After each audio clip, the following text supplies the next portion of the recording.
Assalamualaikum warahmatullahi wabarakatuh. Perkenalkan, saya Hijrah Edum Bella dari kelas A Pendidikan Biologi, mahasiswa biologi semester 6.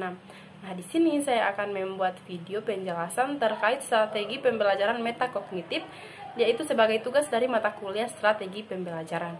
Nah, yang pertama yaitu pilihlah salah satu contoh strategi metakognitif yang dapat dilatihkan selama proses pembelajaran kepada peserta didik. Untuk mendapatkan kesuksesan belajar yang baik, guru harus melatih peserta didik untuk bisa merancang apa yang hendak dipelajari.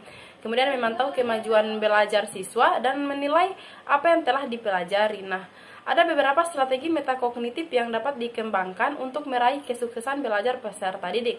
Salah satunya yaitu dengan tahap proses sadar belajar, di mana meliputi proses untuk menetapkan tujuan belajar, mempertimbangkan sumber belajar yang akan atau dapat diakses, contohnya yaitu menggunakan buku teks, mencari buku di perpustakaan, kemudian mengakses internet di laboratorium, komputer, atau bisa saja belajar di tempat-tempat yang sepi, yang artinya tidak memiliki gangguan-gangguan.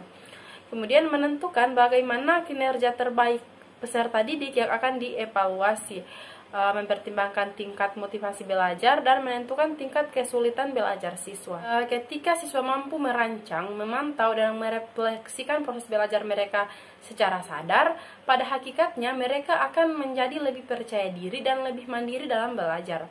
Kemandirian belajar merupakan sebuah kepemilikan pribadi bagi peserta didik untuk meneruskan perjalanan panjang mereka dalam memenuhi kebutuhan intelektual dan menemukan dunia informasi tak terbatas. Kemudian, tugas seorang guru atau pendidik adalah menumbuh kembangkan kemampuan metakognitif seluruh peserta didiknya sebagai seorang pembelajar tanpa terkecuali. Yang kedua, buatlah contoh penerapan dari strategi belajar tersebut yang dapat melatih peserta didik untuk mempromosikan kemampuan berpikirnya. Tahap merencanakan belajar meliputi proses memperkirakan waktu yang dibutuhkan untuk menyelesaikan tugas belajar peserta didik. Kemudian merencanakan waktu belajar dalam bentuk jadwal serta menentukan skala prioritas dalam belajar. Nah, mengorganisasikan materi pelajaran, mengambil langkah-langkah yang sesuai untuk belajar dengan menggunakan berbagai strategi belajar seperti outlining,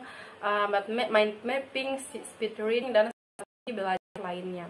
Nah, seperti yang saya katakan sebelumnya, yaitu strategi sadar belajar, di mana memberikan sumber belajar kepada peserta didik seperti memberikan buku teks atau memberikan buku sumber dari perpustakaan, atau bahkan membiarkan mereka untuk mengakses internet menggunakan komputer. Nah, di sini menurut saya yaitu memberikan satu topik dari suatu materi atau dari mata pelajaran, kemudian membiarkan atau memberikan waktu atau kesempatan kepada peserta didik untuk bisa berdiskusi atau mencari topik-topik yang atau mencari uraian-uraian topik-topik yang telah diberikan sebelumnya. Nah, setelah itu memberikan waktu beberapa menit kepada mereka untuk bisa mempelajari apa yang telah diberikan kepada mereka sebelumnya. Nah, setelah itu kemudian mengevaluasi mereka. Nah, di situ kita bisa melihat hasil belajar mereka sejauh mana mereka bisa berkembang dengan menggunakan strategi belajar ini setelah kita terapkan sebelumnya. Nah, itulah penjelasan singkat dari saya terkait penerapan strategi belajar metakognitif di dalam kelas. Lebih dan kurangnya saya mohon maaf. Terima kasih. Wassalamualaikum warahmatullahi wabarakatuh.